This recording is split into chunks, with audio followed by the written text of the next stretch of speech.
हवाले से बड़े सख्त किस्म के आर्गूमेंट्स हुए और कुछ सवालात ऐसे भी ख्वाजा साहब से किए गए और वो जवाब भी नहीं दे सके। ये मामला जो इस वक्त चल रहे हैं, कुछ जजेस ने बड़े सख्त और संजीदा किस्म के सवालात उठाए और जिस पे उन्होंने कहा कि अगर ये मामलात इसी तरह हैं तो फिर तो पीछे चलनी चाहिए बात और जानी चाहिए मिलिट्री कोर्ट्स में, जो कि तैयारा साजिश केस जनरल परवेज़ मुशर्रफ वाला। तो क्या ये अब आपको क्या लगता है कि एक कंडीशनल इजाज़त होती है जिसके तहत सज़ाएं भी हुई, माफ़ियाँ भी हो गई, अब आगे आपको क्या लगता है मिलिट्री कोर्ट्स के हवाले से? जब बिस्मिल्लाहिर्रहमानिर्रहीम ज़मीर भाई, एक तो ये है कि पाकिस्तान की सुप्रीम कोर्ट के अंदर इस वक्त जो केस चल रहा है सिविलियंस का मिलिट्री ट्रायल कोर्ट्स होना चाहिए या नहीं होना चाहिए, जो पाकिस्तान की सुप्रीम कोर्ट ने 23 अक्टूबर की जजमेंट दी थी उसके ऊपर प्रैक्टिस एंड प्रोसीजर के अंदर जो है एक अपील चल रही है। अब ये है कि पाकिस्तान की सुप्रीम कोर्ट में ये केस फ़र्स्ट इंप्रेशन का केस नहीं है। फ़र्स्ट इंप्रेशन का केस वो होता है कि पहली दफ़ा को कॉज ऑफ एक्शन आए और चलते चलाते पाकिस्तान की सुप्रीम कोर्ट तक पहुँचे और सुप्रीम कोर्ट फिर आप प्रेडिक्टेबिलिटी पे चले जाते हैं कि फ़ैसला करेगी क्या या किस तरह होना चाहिए। अब पाकिस्तान की सुप्रीम कोर्ट के अंदर जो मामला इस वक्त चल रहा है कि सिविलियंस का ट्रायल होना चाहिए या नहीं होना चाहिए, तीन चीज़ें जो हैं वो इस पर अभी तक जो है वो चीज़ें एग्री हो चुकी हैं। एक एग्री इस चीज़ के अंदर हो चुका है कि पाकिस्तान की सुप्रीम कोर्ट जो है कई दफ़ा मिलिट्री ट्रायल के कोर्ट्स को, सिविलियंस को जो किया जाता है उसको वैलिडेट करती रही है। एक और चीज़ इसके अंदर आई है कि 1972 से लेके 2022 तक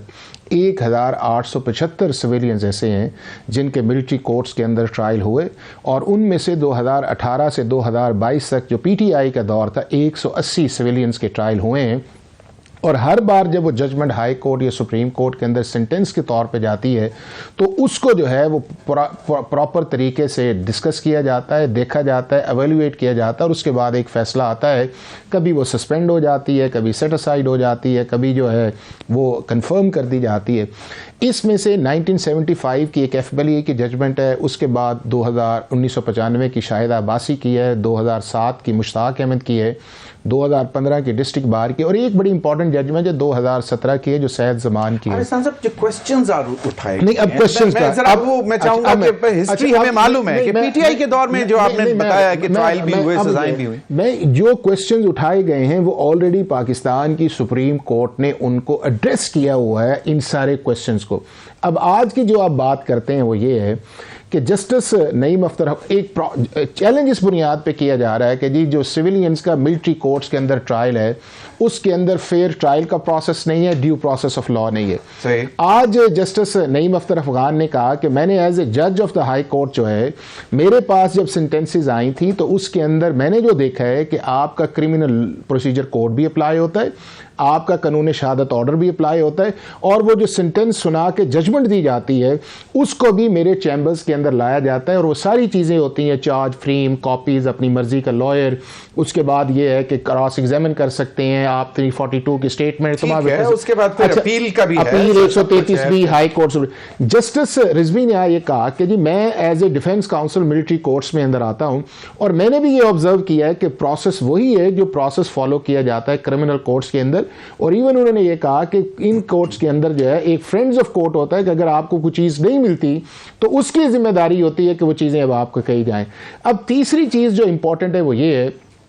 कि क्या जो ऑफेंस है जिसकी तरफ इशारा किया गया था कि हाई जैकिंग का केस जो है, अब हाई जैकिंग का केस जो है सजा आपने किन ऑफेंसेस पे देनी है। ट्रायल में एक और सवाल भी था कि जी जो मुकदमात बने थे इन तमाम पे मई 9 मई के हवाले से वो सारे एंटी टेररिज्म कोर्ट से, तो वो कह रहे हैं कि ATC से एकदम किस तरह मतलब उसके तो मैं आपको बताऊं, ये तकरीबन जो थे 5000 से ज्यादा लोग थे जिनके केसेस जो हैं वो एग्जामिन किए गए, जो आज फेडरेशन की जानिब से एक सबमिशन भी की गई। उसमें से ज़मीर साहब 105 लोग ऐसे थे जिन्हें आपने सेलेक्ट किया या आपने अपना जो लॉ की एप्लीकेशन है उसके नीचे अपनी जो पार थी उसको एक्सरसाइज किया और ATC से जाके आपने उनकी कस्टडी जो है वो मांगी है।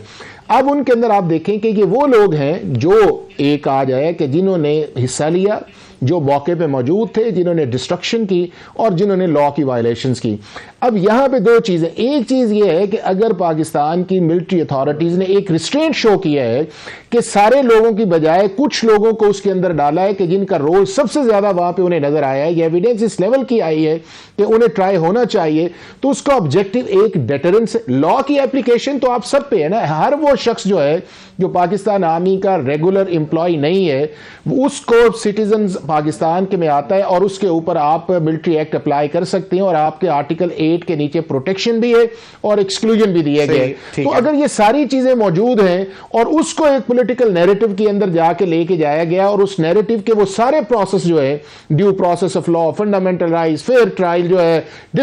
अगर मुझे ये बताएं कि पाकिस्तान की सुप्रीम कोर्ट पिछले 52 साल से उनको वैलिडेट करती आई है, या तो ये होता कि 9 मई के बाद मिलिट्री एक्ट आता, 9 मई के बाद मिलिट्री कोर्ट्स आती, 9 मई के बाद 23 अक्टूबर की पहली जजमेंट आती, तो फिर तो बात बनती थी। अगर वही जजेस साहबान जो हमारी सुप्रीम कोर्ट या हाई कोर्ट की इन सारी चीजों को देखते रहे और यकदम उन्हें अक्टूबर में, और अक्टूबर के अंदर भी ये जजमेंट हेस्ट के अंदर आई है, ये पहले लग ही नहीं रहा था केस जो, और सवाल ये था कि जी ये जो आए इनका क्या करना है, उन्होंने यकदम 1967 का सारा लॉ ही कर दिया। और जस्टिस मगर की ऑब्जर्वेशन आई कि अगर इन लॉज को जिस तरह उन्होंने स्ट्राइक डाउन किया है, तो क्या गलभूषण का ट्रायल पाकिस्तान के अंदर हो सकता है या किसी और सिविलियन का? तो बिल्कुल नहीं हो सकता। और यही जवाब आया उसकी तरफ से कि जब आपने पूरा अम्ब्रेला ही लॉ का खत्म कर दिया है, तो फिर तो सबके लिए ये है कि जो मर्जी को जुर्म करे पाकिस्तान की रियासत के खिलाफ। एक ऑनरेबल जस्टिस ने कॉम्पिटेंसी के ऊपर भी क्वेश्चन उठाया कि एक फौजी अफसर जो है वो किस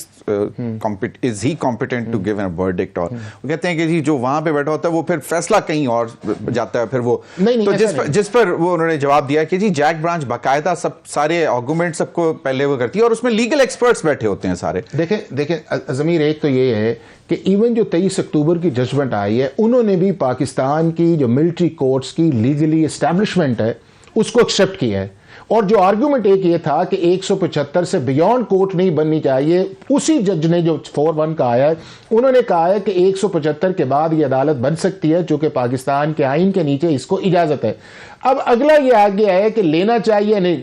हुआ ये है कि कहा यह जाता है या जिस पे है कि ये पॉलिटिकल वर्कर जो है उस पर नहीं आना चाहिए। अभी क्या लॉ के अंदर पॉलिटिकल वर्कर की एक्सेप्शन है? अगर पाकिस्तान का कोई शख्स इंडिविजुअल है, इंडिविजुअल की डिस्क्रिमिनेशन नहीं है, पर्सन, या तो लॉ में लिख दिया जाता, या पाकिस्तान के लॉ मेकर्स को पता होता कि कल कला को अगर पाकिस्तान की पॉलिटिकल पार्टीज के वर्कर्स आएंगे तो हमने उसको अंदर ट्राई नहीं कर। जब आपका लॉ मौजूद है, जब पाकिस्तान की पार्लियामेंट ने उसे एंडोर्स की है, कॉन्स्टिट्यूशन के नीचे उसे प्रोटेक्शन है, और आप सिर्फ उस बुनियाद पे करें, और वो बुनियादें जो हैं वो आप 52 साल से उन बुनियादों को कभी भी नहीं कहा और ना उसको किसी ने चैलेंज किया, और सुप्रीम कोर्ट 184(3) का यकदम इख्तियार समा। और मैं ये समझता हूं उस जजमेंट की अर्ली आने की भी वजह ये थी, ये जो सवाल अब है, ये सवाल तो उस वक्त आने चाहिए थे ना जब फर्स्ट स्टेज थी, 2 हेयरिंग्स, क्योंकि वजह ये थी कि नवंबर के अंदर जो था वो नया चीफ जस्टिस जो है वो आने जा रहा था, नवंबर के अंदर जो आपका है,